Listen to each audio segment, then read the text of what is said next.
Merci Saint-Esprit. Merci Saint-Esprit parce que tu es bon. Merci Saint-Esprit parce que tu es présent.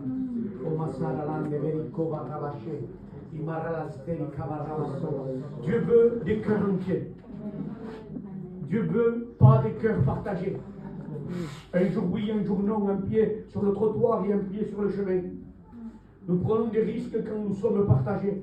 Nous prenons, imaginez bien que si tu as un pied sur le trottoir et un pied sur le chemin, qu'une voiture peut passer et peut te faucher. C'est un peu cette représentation que je suis en train de voir là. Il y a des personnes qui ont un pied sur le chemin et un autre sur le trottoir.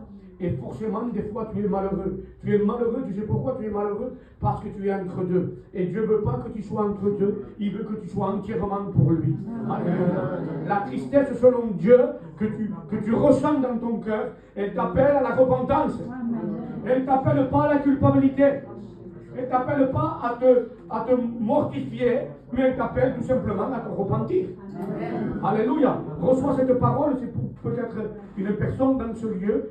La culpabilité, la tristesse que tu as, elle t'appelle à te repentir. Et non pas à te mortifier et à te dire comment je vais faire. Elle te dit tout simplement crois en ce que moi j'ai fait. Crois en ce que lui a fait pour toi. Au nom de Jésus, recevez cette parole. C'est pour une personne ici. Alléluia. Que Dieu soit loué. Saint-Esprit, je prie que tu me guides. Seigneur, je ne suis qu'un homme et je me mets à tes pieds. Seigneur, je ne suis pas plus que quelconque ici, Père éternel. Je suis ton serviteur et le serviteur de chaque personne ici, Seigneur. Alors je demande au Saint-Esprit, mon Dieu Père, que je ne rajoute, que je ne retranche pas, mais que tu puisses guider ces moments, Saint-Esprit.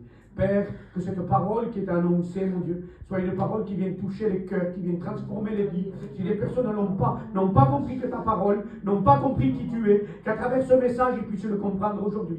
Au nom de Jésus-Christ, Seigneur, que ce lieu soit seulement la place du Saint-Esprit.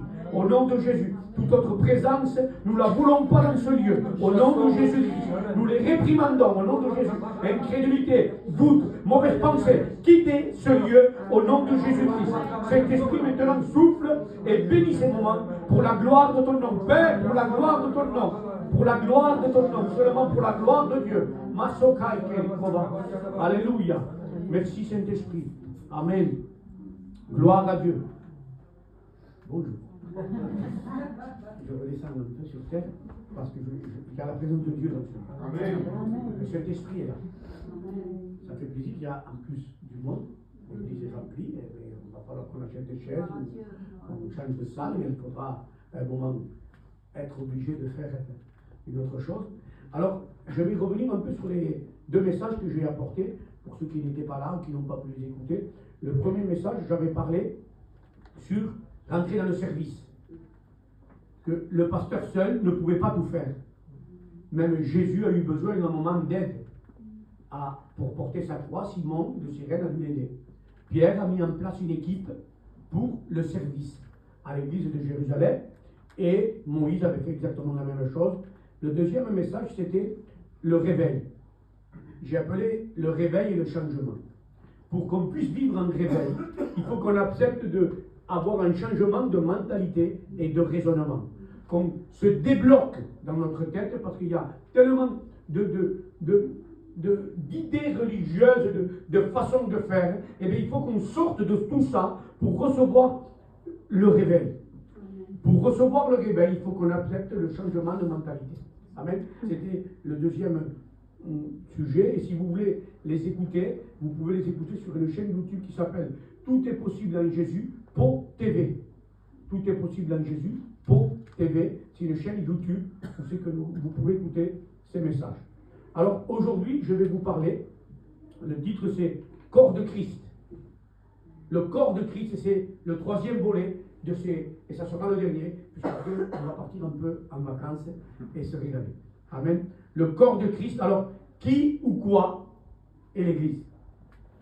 Qui ou quoi est l'Église? Nous avons, pour beaucoup, reçu une conception d'Église très religieuse. Nous imaginons l'Église, nous avons tendance, pratiquement tous, à voir l'Église comment? Eh bien, des chaises, des gens, un pupitre, et un homme d'Église qui conduit et qui dirige un peu tout. C'est un peu la conception que nous avons reçue, c'est une conception quasiment presque d'idolâtrie. que ça doit être obligatoirement comme ça. Et c'est ce que nous avons appris, un bâtiment. Et moi, je vais vous dire que le bâtiment, excusez-moi l'expression, mais le bâtiment ne vaut rien. Ce n'est qu'une pièce, ce n'est qu'un lieu. Et beaucoup de gens vont même idolâtrer le lieu ou le bâtiment. Ça, c'est la conception religieuse, très souvent, que nous avons reçue, qui a faussé la véritable image de l'Église. Aujourd'hui, à travers ce message, j'aimerais vraiment qu'on puisse réaliser ce qu'est l'Église à la lumière de la parole de Dieu. Amen. Le mot Église en premier, en grec, c'est Ecclesia. Ecclesia, ça ressemble un peu à Iglesia. Et moi, je suis content parce que je parle mieux l'espagnol. Et la définition, c'est la suivante. Assemblée de citoyens, de personnes qui se réunissent. C'est une assemblée, tout simplement, comme nous sommes en train d'être, nous, ici, une assemblée. Mais l'exemple parfait de la vie d'église, c'est l'église primaire, l'église de Jérusalem. Et quand moi, je regarde cette église, vous savez qu'est-ce que je vois? Je vois une véritable famille soudée et unie. Et je vais vous dire quelque chose, c'est ce que je ressens dans notre assemblée. Je ressens ça. Je ressens une famille soudée et unie. Chacun avec ses défauts, ses manques, ses faiblesses. Mais une famille. Amen. Vous dites amen à ça? Alors je vais vous parler sur 3 points. Un corps, le corps. La mission de ce corps. Et comment est le corps de Christ? Je vais vous parler sur ces 3 points. Vous savez que l'Église, ce n'est pas des briques sans vie. L'Église, ce n'est pas un bâtiment construit par des mains d'hommes. Parce que Acte 7,48 nous dira, mais le Très-Haut n'habite pas dans ce qui est fait de main d'homme. Un texte qui vient le confirmer, 1 Corinthiens 12,12 nous dira, car comme le corps est un, et il y a plusieurs membres, écoutez bien, et comme tous les membres du corps, malgré leur nombre, ne forment qu'un seul corps, ainsi en est-il de Christ. Amen. Pourquoi Paul a pris l'exemple du corps humain? Vous savez pourquoi? Parce que ici, vous avez tous un corps. Vous êtes venus avec vos corps. Vous comprenez? Et pour qu'on puisse comprendre la véritable Église, il a pris, pour simplifier la compréhension de l'Église, il a pris pour exemple notre corps. Parce que tout le monde sait comment fonctionne un corps. Vous comprenez? C'est pour ça, pour simplifier la compréhension, pour qu'on puisse réaliser ce qu'est véritablement l'Église, il a pris l'exemple du corps. Le corps est constitué de plusieurs membres, mais le corps est constitué de plusieurs membres attachés les uns aux autres. Ils sont liés par des ligaments, par des os, par des muscles, par plein de choses. C'est même pas la peine que je vous dise, ça ne servira à rien. Mais tout cela est fait, vous savez pourquoi? Pour qu'il y ait de la motricité dans le corps.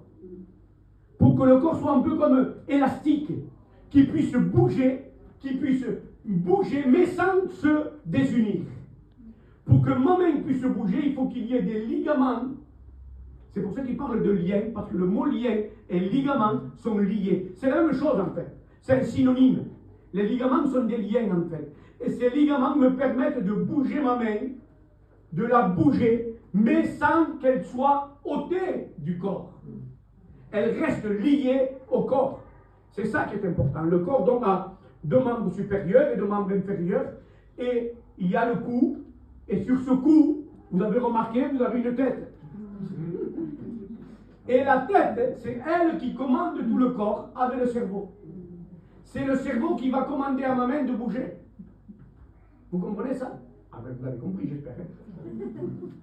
Les ligaments sont très résistants et unissent les différents membres entre eux. Bon, certains ont 639 muscles, moi j'en ai un peu plus. Et 206 os. Moi, il doit m'en manquer. Mais ce qui est important, c'est que chaque chose soit à la bonne place. Que chacun ait sa place. Alors, la main, elle est bien placée. Elle dit, ah, qu'est-ce que je fais avec cette main? Avec cette main, je peux attraper quelque chose. C'est pas avec le pied que je le fais. C'est pas avec le coude non plus. Mais si cette main, je veux qu'elle fonctionne bien, si mon coude est blessé et disloqué, ma main va mal fonctionner. Si mon épaule marche mal, toute ma main va être comme handicapée. Vous comprenez? Il faut que, pour que ma main fonctionne bien, il ne faut pas que mon coude soit disloqué. Parce que sinon, je ne vais pas pouvoir me servir de ma main. Je vais la bander et je vais travailler avec une autre main. Vous comprenez? Il faut que tout puisse fonctionner, qu'il y ait un bon fonctionnement entre tout. Je répète, Paul nous a comparé au corps, parce que tout le monde connaît le fonctionnement de son corps. Qui c'est ici qui voudrait du mal à son corps? Nous voulons tous du bien à notre corps. Qu'est-ce qu'on fait? Quand on a bobo à la main gauche, c'est la main droite qui vient la soigner. Elle vient, elle la soigne, elle la caresse, elle lui passe une pommade pour qu'elle n'ait plus mal. Christ, alléluia, écoutez bien, est le corps et la tête du corps. Et comment, si toi tu veux du bien à ton corps, à combien plus le Seigneur Jésus, qui appelle l'Église de son corps, veut du bien à son corps? Plus que nous sommes le corps, toi tu veux du bien à ton corps et tu crois que Dieu ne voudra pas du bien au corps, à l'Église qu'il appelait le corps? Bien sûr que Dieu veut du bien à son Église. Dites Amen. Amen.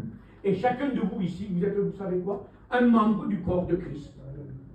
Mais attention, on ne fait pas partie du corps de Christ parce qu'on vient tous les dimanches au culte. Vous comprenez? On peut venir tous les dimanches au culte et pas faire partie du corps de Christ. On fait partie du corps de Christ car on a reçu le Seigneur dans nos vies et qu'on veut tout simplement dire oui Seigneur, je me soumets à ta volonté avec ton aide. Amen. C'est à partir de là qu'on fait partie du corps de Christ. Amen. Vous êtes d'accord avec ça? L'Église est bien plus qu'un bâtiment. Elle est un corps, et pas n'importe quel corps, le corps du Christ. Amen. Nous formons un seul corps, on lira la Bible, formé de plusieurs membres. Écoutez bien. Tout le corps doit être uni par un lien, ou même deux liens. Deux ligaments, je pourrais dire. Ces deux ligaments, c'est l'amour et la paix. Ça, c'est la véritable Église, la véritable famille de Dieu. La véritable famille de Dieu, c'est où il y a ces deux ligaments, l'amour et la paix. Et je vous lis deux textes qui vont le confirmer. Colossiens 3,14 nous dit: supportez-vous les uns les autres, et si l'un a sujet de se plaindre de l'autre, pardonnez-vous réciproquement. Écoutez bien. De même que Christ vous a pardonné, pardonnez-vous aussi. Écoutez maintenant. Mais par-dessus toutes ces choses, revêtez-vous de l'amour, qui est le lien de la perfection, qui est le ligament de la perfection. Deuxième texte, Éphésiens 4,3, vous efforçant de conserver l'unité de l'esprit par le lien de la paix. Ces deux liens sont les deux liens principaux pour la motricité du corps. Pour que le corps fonctionne bien, le corps qui s'appelle l'Église, il faut qu'il y ait l'amour et la paix. Parce que les deux fonctionnent ensemble. Amen. Dites Amen. Amen. Je répète, quand tu as mal à une main, qu'est-ce qu'elle fait l'autre? Il y a un proverbe gitan qui dit: une main lave l'autre, les deux lavent la figure. Ça veut dire tout simplement qu'on a besoin les uns des autres. Et il y a quelque chose qui doit circuler dans ce corps, pardon. C'est le sang. Le sang doit circuler. Vous savez pourquoi? Parce qu'il faut que tous les membres du corps soient irrigués. Irrigués de sang. Parce que si le sang n'arrive pas dans les membres, qu'est-ce qui va se passer? C'est que les membres, ils vont s'alourdir, s'engourdir, et à un moment, vous savez qu'est-ce qu'il va falloir? Peut-être même le couper. Il va falloir peut-être couper ce membre où le sang n'arrive pas. Il est très important qu'il y ait une bonne circulation du sang dans le corps. Et un des facteurs qui va alourdir, qui va nous montrer qu'on n'a plus, que la circulation n'est pas bonne, un des facteurs qui crée cela, c'est l'immobilité physique. Quand l'Église, au lieu de bouger, elle s'arrête. Et là, le sang n'a pas une bonne circulation et le membre peut mourir. Un membre seul est comme un doigt coupé.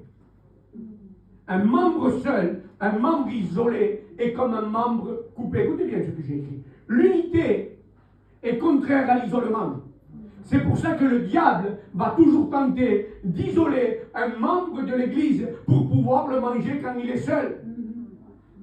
L'isolement est contraire à l'unité. Le corps doit rester uni pour que le sang puisse circuler dans tout le corps. Amen. Un frère et une sœur n'est pas fait pour rester isolés, mais pour rester attachés et liés les uns les autres par le lien qui est l'amour et la paix. Même si des fois ça sera difficile. Des fois ça sera difficile d'être en paix avec quelqu'un. Mais si on est lié, on sera obligé. Vous comprenez? De chercher la paix. L'amour de Dieu. Christ aime son corps, écoutez bien, et il désire faire du bien à ce corps. Christ est mort non pour des pierres ou un bâtiment, il est mort pour toi. L'Église amène est le corps de Christ. Et tu as de la valeur, toi, bien plus que n'importe quel bâtiment de France, du patrimoine français, même que l'Église de Notre-Dame qui vient d'être réparée. Toi ici, tu as bien plus de valeur que Notre-Dame. Parce que toi, tu n'es pas n'importe qui, puisque toi, tu es l'Église, le corps de Christ. Alléluia. Et ce qui est important dans ce corps, qu'il n'y ait jamais un dysfonctionnement avec la tête. Qu'un dysfonctionnement avec la tête peut handicaper tout le corps. C'est pour ça qu'il est important de nous attacher, écoutez bien, à obéir à Christ. Dites Amen. Alors pour comprendre, la véritable Église, c'est toi et c'est moi. Et chacun de nous, nous avons un rôle, une mission à accomplir. Et là, je vais aborder le deuxième sujet. C'est les missions qu'on a à accomplir. Je vous lis un texte dans 1 Corinthiens 12, 22. Mais bien plutôt les membres du corps qui paraissent être, écoutez bien, les plus faibles, sont nécessaires. Et ceux que nous estimons être les moins honorables du corps, nous les entourons d'un plus grand honneur. Ainsi, nos membres les moins honnêtes reçoivent le plus d'honneur. La première mission de l'Église, c'est d'honorer les faibles. Parce que bien souvent, ce qu'on va faire, c'est que les faibles, on va les mettre de côté. Ça, c'est ce qui se passe dans le monde. Mais dans l'Église, c'est pas pareil. Les faibles, les moins qui paraissent, mettons, comment dire, qui ont une belle apparence ou ceux que on dirait qu'ils servent à rien, mais c'est eux qu'il faut. La Bible nous appelle au contraire, c'est eux qui doivent être honorés et respectés plus que les autres. Il nous appelle à les supporter, à les aimer. Des fois, ça ne sera pas facile. Bien sûr, il y a des gens qu'il faut toujours tirer, toujours traîner, et c'est pas évident. Dieu doit nous donner la patience par le Saint-Esprit. La Bible dit que le Saint-Esprit nous aide dans nos faiblesses. Amen. Vous comprenez? Donc on a besoin de quoi? D'honorer ces gens et que Dieu nous donne à les aider. Parce qu'aujourd'hui c'est moi qui t'aide, mais demain peut-être ce sera toi qui viendras m'aider à moi. Amen. C'est ça l'Église de Dieu. Supporter les faiblesses des uns et des autres. La deuxième mission, c'est être des témoins unis. Alors je vous lis Acte 2, 41. Ils persévéraient dans l'enseignement des apôtres, dans la communion fraternelle, dans la fraction du pain, comme on vient de faire, dans les prières, la crainte de s'emparer de chacun, et il se faisait beaucoup de prodiges et de miracles par les apôtres. Tous ceux qui croyaient étaient dans le même lieu, et ils avaient tout en commun. Ils vendaient leurs propriétés et leurs biens, ils en partageaient le produit en tous, selon les besoins de chacun. Ils étaient chaque jour tous ensemble assidus au temple. Ils rompaient le pain dans les maisons et prenaient leur nourriture avec joie et simplicité de cœur, louant Dieu et trouvant grâce auprès de tout le peuple. Et le Seigneur, écoutez bien, ajoutait chaque jour à l'église ceux qui étaient sauvés. Je suis en train de voir une famille qui grandit. Je suis en train de voir des gens qui sont unis et tellement unis qu'ils partagent tout. Là, c'est l'église primaire. C'est l'église qui est l'exemple pour chacun de nous. Il y avait donc un réveil. Vous savez pourquoi il y avait des réveils et le Seigneur rajoutait tous les jours? Parce qu'ils étaient unis. L'unité donne envie. L'unité permet au Seigneur de rajouter des âmes dans l'église. L'église de Jérusalem était unie, et ils avaient un bon témoignage, ils annonçaient la parole de Dieu, et ils vivaient quoi? Des prodiges, des miracles. Et le réveil. Le réveil n'était pas qu'un jour. Le réveil était tous les jours. Parce qu'il est dit que chaque jour, le Seigneur rajoutait des sauvés dans l'église. Ce n'était pas seulement une fois tous les 6 mois. C'était tous les jours qu'il y avait des gens qui rentraient, qui se convertissaient. C'est beau, gloire à Dieu. Vous savez pourquoi? Parce que le corps de Christ était uni, sans division, écoutez bien ces mots, sans mensonge, sans hypocrisie, un corps sain, sans maladie, sans infection, Car la maladie, qu'est-ce qu'elle fait? Elle vient ralentir le corps. Quand tu es malade, vous avez tous été malades déjà, tu n'es pas bien, tu as envie de dormir, tu as de la fièvre, et bien la maladie vient ralentir le corps, mais elle vient aussi ralentir spirituellement, la maladie spirituelle vient ralentir les projets de Dieu et le réveil dans l'église. Vous comprenez? Servir les autres. Chacun était au service des uns et des autres dans cette église de Jérusalem, parce qu'ils étaient unis comme un corps. Nous voulons des miracles, amen. Nous voulons des prodiges, amen. Nous voulons des réveils, dites amen. Amen. Alors soyons unis. Soyons unis comme un corps. Notre mission, c'est de servir les uns et les autres et d'annoncer l'évangile. Alors, je vais vous poser une question. Moi, ma femme me gronde souvent. Parce qu'avant de manger, je mets du sel. Qui c'est qui aime le sel ici? Il y en a un qui aime le sel. Alors, Matthieu 5,13 nous parle du sel. Moi, j'aime le sel. Je n'ai pas encore goûté. Oh, c'est bon, j'ai rajouté 2 kilos de sel. Non, j'exagère. Vous savez que j'exagère. Écoutez bien, qui aime le sel? Les membres du corps de Christ sont le sel de la terre. Mais si le sel perd sa saveur, avec quoi il rendra compte? Et je me suis posé la question, c'est quoi ce sel? C'est pas ce sel que je mets dans mon assiette quand même, qui peut me faire du cholestérol, du diabète, je sais pas quoi. Eh David. Hypertension? Matthieu 5,13. Mais c'est quoi ce sel? Que représente le sel? Alors, j'ai cherché la réponse dans la parole. Je vais vous le dire. Moi, mon opinion. Alors, je vous lis, la réponse elle est dans Jean 13, versets 34 à 37. Je vous donne un commandement nouveau. Aimez-vous les uns les autres, comme je vous ai aimé. Vous aussi, aimez-vous les uns les autres. Écoutez, à ceci, tous connaîtront que vous êtes mes disciples si vous avez de l'amour les uns pour les autres. En réalité, le sel, c'est qu'on s'aime les uns les autres. Parce que c'est ça la véritable saveur. Amen. Et c'est ce qui manque au monde. Que les gens s'aiment les uns et les autres. Et nous sommes appelés à être ce sel qui change des autres. Parce qu'on est unis et parce qu'on s'aime. C'est ça la véritable saveur que le monde recherche et que le monde n'a pas à la Bible. Amen. Mais que le Seigneur a choisi de la donner à ses enfants. Amen. Nous serons reconnus à la saveur que nous diffusons autour de nous. Le Seigneur nous appelle à être agréable quand on parle. À ne pas être tout. Que Dieu m'en préserve. Des fois, je suis un peu comme ça. Que Dieu me calme. Amen. Que je puisse aussi être agréable quand j'écoute. Parce qu'on aime bien parler, mais est-ce qu'on aime écouter aussi? Vous savez, c'est une saveur aussi. Savoir écouter quelqu'un. Savoir le laisser te parler. Parce qu'on aime tous parler. Alors là, on est champion, moi le premier. Mais écouter, c'est une autre chose. Et ça, c'est une des qualités qui est importante. Parce qu'à l'écoute, on fait rentrer la compréhension de la situation. Et quand on a écouté, on peut comprendre la personne et ne plus la juger ni la condamner. Mais c'est quand on parle plus qu'elle qu'on va peut-être même pas savoir pourquoi ce qu'elle a dans son cœur et on va la frapper au lieu de lui tendre la main. Soyons ce sel qui sait parler et qui sait écouter. Amen. Parce que le Seigneur nous appelle à être agréable envers les autres. C'est ça le sel. Être agréable avec mon frère. Pas seulement quand il me flatte, mais quand il ne me flatte pas. Quand il vient me dire quelque chose qui me dérange, que Dieu me permette, je parle pour moi le premier, à être agréable avec lui. Parce que si je suis agréable avec lui, je vais le remettre en question. Mais si je réponds au mal par le mal, eh bien il va dire qu'il avait raison. Mais si par contre je lui montre de l'amour, quand lui me montre de la colère, ça va lui donner à réfléchir. C'est ça le véritable sel. C'est ça la véritable église. C'est ça le véritable amour qu'on doit avoir les uns pour les autres. Dites amen. Amen. Nous serons reconnus donc à l'amour que nous répandons autour de nous, quand nous accordons le pardon à celui qui nous a blessés. Eh oui. Quand nous pardonnons, c'est le salut que nous répandons.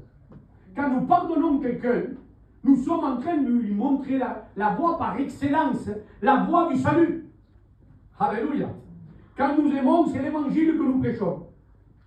Oui, l'amour est le sel. Et ce sel, c'est l'Église aussi. Amen. Et c'est à ça qu'on va le reconnaître. Alors, j'ai quelque chose à dire, il faut que je le dise, tant pis. Le pardon ne cherche pas sa raison. Ah, j'ai raison. Le pardon ne cherche pas la raison. Le pardon cherche la réconciliation. Amen. Et quand toi tu cherches le pardon et la réconciliation, Dieu s'occupera de ta raison. Amen. Parce que si tu laisses Dieu... Alors, l'autre jour, j'ai lu un truc qui disait, quand tu donnes ton problème à Dieu, le problème devient le problème de Dieu. Quand tu comprends, tu t'ôtes du problème et tu dis, Seigneur, voilà, moi je veux pardonner. Amen. Alléluia. Nous sommes le corps de Christ et le corps de Christ est appelé à être le sel du pardon, de l'amour et de la paix. Amen. La véritable Église, je répète, non pas des bâtiments, non pas mais des personnes qui s'aiment, des personnes qui aiment, qui sont unies et qui se pardonnent. C'est ça la véritable Église et je voudrais qu'on dise Amen. Amen. Le troisième point. Comment est le corps de Christ? Alors là, vraiment, je veux que vous soyez vraiment attentifs pour ce passage. Je vais vous présenter le corps de Christ. La Bible nous le présente. Soyez très attentifs. C'est un passage très puissant. C'est un passage merveilleux. Alors, ouvrez vos yeux et vos oreilles au nom de Jésus. Apocalypse 1, verset 13. Je me retournai pour connaître quelle était la voix qui me parlait. Et après m'être retourné, je vis 7 chandeliers d'or. Et au milieu des 7 chandeliers, quelqu'un qui ressemblait à un fils d'homme, vêtu d'une longue robe, ayant une ceinture d'or sur la poitrine.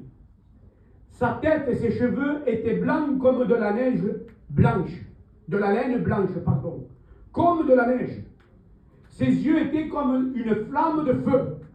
Ses pieds étaient semblables à de l'airain ardent, et comme s'il eût été embrasé dans une fournaise.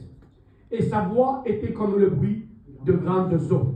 Voilà la perfection de l'Église. Jésus a comparé l'Église à ce corps. Ce corps glorieux, c'est l'Église de Dieu. Amen. Jésus est le corps de l'Église et voilà comment il est. Les yeux de l'Église sont des flammes de feu. Les yeux de l'Église sont comme de l'airain ardent. Et ça, c'est chacun de nous. Nous sommes ça. Nous sommes le corps de Christ. Vous l'avez écouté comment il est? C'est pas un corps de misère. C'est pas un corps malheureux. C'est pas un corps malade. C'est un corps glorieux. Amen. Je vous lis 3 passages à la suite. Luc 22, 28, 30. Vous, il vous parle à vous, il me parle à moi, vous êtes ceux qui avez persévéré avec moi dans les épreuves. C'est pourquoi je dispose du royaume en votre faveur, comme mon Père a disposé en ma faveur. C'est-à-dire que nous sommes à l'égal du corps de Christ, afin que vous mangiez et buviez à ma table dans mon royaume, et que vous soyez assis sur des trônes. Alléluia. Voilà qui est l'Église. Nous sommes le royaume de Dieu, la gloire de Dieu. Éphésiens 2,6. Non, Luc 12,32. Ne craignez point, petit troupeau, car votre Père a trouvé bon de vous donner le royaume. Éphésiens 2,6. Il nous a ressuscités ensemble et nous a fait asseoir ensemble dans les lieux célestes en Jésus-Christ. Ça, c'est que l'Église qui peut être là. Nous sommes assis dans les lieux célestes avec Dieu, semblables à Christ. Il nous a appelés le corps de Christ. C'est quand même, on pourrait être debout en train de crier et de dire Alléluia. Voilà qui nous sommes, l'Église. Le corps de Christ, Alléluia. Un corps parfait. Un corps entretenu, écoutez bien, sans maladie, en bonne santé. C'est l'Église de Dieu quand elle est en une liaison parfaite avec la tête. Le corps est en parfaite santé quand elle a une communion parfaite avec Dieu, qu'elle est dans l'obéissance de ce que Dieu veut pour elle. Le corps de Christ est parfait et l'Église est comparée à la perfection de notre Seigneur. Est-ce que vous réalisez tout ça? Non, vous ne le réalisez pas. Vous savez pourquoi vous ne le réalisez pas? Parce que vous voyez vos imperfections. Mais Christ, lui, Dieu lui-même ne les voit pas. Amen. Eh bien, Dieu est devenu aveugle, oui. Parce qu'il ne vous voit pas, vous. Il voit Jésus-Christ. Amen. Il voit le sang de l'agneau. Par contre, les démons, eux aussi, ils le voient. Et qu'est-ce qu'ils font quand ils voient ce sang? Ils prennent la poudre d'escampette. Vous comprenez qu'est-ce que je veux vous dire? Quand je me regarde, moi je me dis, là, Seigneur, qu'est-ce que tu dois voir? Eh bien, je vois mon fils. Je vois mon fils, il dit. C'est la réponse qu'il me fait. Même on met des doutes sur cette parole. C'est normal qu'on mette des doutes. Parce qu'on se regarde avec des yeux humains, mais le Seigneur ne nous a pas dit de nous regarder à nous, il a dit de le regarder à lui. Amen. Quand on se regarde à nous, on fait comme Pierre, on coule. Mais quand on le regarde à lui, on marche sur l'eau. Alléluia. Parce que l'Église n'est pas appelée à couler, elle est appelée à vivre des exploits. Amen. Amen. Je vous lis un passage. Le corps de Christ est parfait, mais je vous lis un passage qui est Éphésiens 5, 26. Marie, aimez vos femmes comme Christ a aimé l'Église et s'est livré lui-même pour elle, afin de la sanctifier par la parole après l'avoir purifiée par le baptême d'eau. Écoutez ceci. Afin de faire paraître devant lui cette Église glorieuse, sans tache, ni ride, ni rien de semblable, mais sainte et irrépréhensible. Amen. C'est l'égal au corps que nous voulons de lire dans l'Apocalypse 13. Il ne vient pas chercher un vieux bâtiment de 1000 ans. Non. Il vient chercher le corps de Christ. Et ce corps a une aptitude merveilleuse. Vous savez lequel c'est? C'est qu'il ne vieillit pas. Il ne prend pas de rides. Il se rajeunit chaque jour. Écoutez bien. Même si on a 90 ans, le corps de Christ, il ne vieillit pas. Amen. Il se rajeunit et il ne prend pas de rides. Amen. On n'a pas besoin de lifting. Oui, un lifting spirituel. Amen. Parce que moi, je crois que le Seigneur a envie de rajeunir l'Église. Dans le sens qu'elle rajeunit comme l'aigle. Psaume 103, verset 5. C'est lui qui rassasie de bien ta vieillesse et qui te rajeunit comme l'aigle. Amen. Aujourd'hui, le Seigneur veut quoi? Il veut renouveler l'Église. Il veut nous rajeunir. Il veut nous donner un rajeunissement spirituel. Alléluia. 2 Corinthiens 3, 18 nous dit: nous tous, qui le visage découvert, contemplons comme dans un miroir la gloire du Seigneur, écoutez bien, nous sommes transformés à la même image, de gloire en gloire. Amen. C'est pas de pire en pire, c'est de mieux en mieux que Dieu nous fait progresser. Amen. C'est de gloire en gloire, à l'image de Christ. Amen. Il y a parfois un effet contraire qui est dangereux. Les années de baptême, les années de conversion, les années peuvent alourdir. Parce qu'on connaît tellement, on a tellement une théologie biblique, qu'au lieu d'avancer, ça nous ralentit. Amen. Parce que la théologie sans l'esprit, ça devient une vie de routine, une vie religieuse. Cela peut ralentir même notre marche, peut ralentir et même, écoutez bien, nous mettre dans une fausse sécurité. Vous savez pourquoi? Parce qu'on vit sur nos choses et nos expériences du passé. Alors que le Seigneur ne veut pas qu'on vive sur nos expériences du passé, mais veut renouveler tous les jours notre bénédiction. Parce que quand on vit sur le passé, vous savez qu'est-ce qu'on vit? On vit un peu sous la nostalgie du passé. Et Dieu ne veut pas qu'on vive sur la nostalgie du passé, mais il nous est dit qu'il nous renouvelle chaque matin. Lamentation 3, 22, 23 nous dit: les bontés de l'Éternel ne sont pas épuisées, ses compassions ne sont pas à leur terme, elles se renouvellent chaque matin. Amen. Oh, que ta fidélité est grande. C'est ça qu'on doit vivre. Non pas sur le passé, même si le passé, on a fait des belles expériences, mais Dieu veut que tu fasses des expériences aujourd'hui et demain encore. Amen. Les expériences doivent se renouveler, parce que sinon, on va devenir, vous connaissez peut-être l'histoire d'Élie le sacrificateur. Vous le connaissez cette histoire d'Élie le sacrificateur? En fait, Élie le sacrificateur, c'était un gars qui était sacrificateur depuis 40 ans, et il avait vraiment grossi. Il était lourd, il était assis là. Et ses enfants, qui étaient sacrificateurs aussi, faisaient des choses contre la volonté de Dieu. Cet homme avait été frappé d'aveuglement, il était devenu aveugle, et un jour, on vient lui annoncer qu'une catastrophe, il tombe en arrière et il meurt. Parce qu'il était lourd, la Bible dit. 40 ans de service. Mais au lieu de progresser, il s'est alourdi. Au lieu de voir mieux, il a perdu la vue. Et aujourd'hui, je vous le dis, beaucoup d'églises sont un peu comme ça. Avec le temps, au lieu de grandir, elles ont grossi. Au lieu de se sanctifier, elles ont grossi, juste que grossi, mais elles ont perdu le regard, elles ont perdu la vue. Et elles se sont fermées au véritable évangile. Les yeux sont devenus aveugles. Ils ont mal vieilli, parce qu'avec le temps, le corps humain aussi, il vieillit, et il arrive même à perdre la vue, par une maladie qui s'appelle la cataracte, vous connaissez? Vous savez qu'est-ce qu'elle a cette maladie comme aptitude? C'est qu'elle ne supporte plus la lumière. La lumière, elle éblouit. Et on peut également avoir cet effet, quand on a une super théologie chrétienne, mais qu'on n'a pas la vie de l'esprit. La lumière, au lieu de nous éclairer, elle nous éblouit et elle nous fait du mal dans les yeux.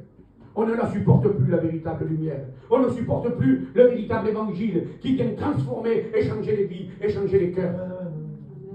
Le véritable évangile vient nous éclairer. Il ne vient pas nous éblouir quand nous sommes près de notre Seigneur. Alléluia. Et cette maladie, elle se soigne très facilement. Vous savez comment? Il suffit juste d'une petite intervention. Et le lendemain, on retrouve la vue. Et aujourd'hui, moi je crois, si on s'y alourdit et qu'on a perdu un peu de vue, que le Saint-Esprit agisse aujourd'hui. Et qu'il nous redonne la vue. Vous me permettez de vous raconter une histoire avant de conclure. Vous connaissez l'histoire de l'aigle? Un aigle, il vit à peu près 40 ans. Mais c'est l'oiseau qui vit le plus longtemps. Il peut vivre, lui, jusqu'à 70 ans. Mais, à 40 ans, cet aigle, son bec est devenu crochu. Il n'arrive plus à manger, à se nourrir. Ses serres, ses ongles, on va dire, sont devenus crochus qu'il n'arrive plus non plus à attraper ses proies. Ses plumes sont devenues tellement épaisses qu'il n'arrive plus à voler comme il devait voler avant. À un moment, il faut qu'il prenne une décision pour qu'il puisse vivre encore plus longtemps. Il est obligé de passer par une, on appelle ça comment déjà non, je l'avais noté par là. Une mue. La mue, merci, bravo.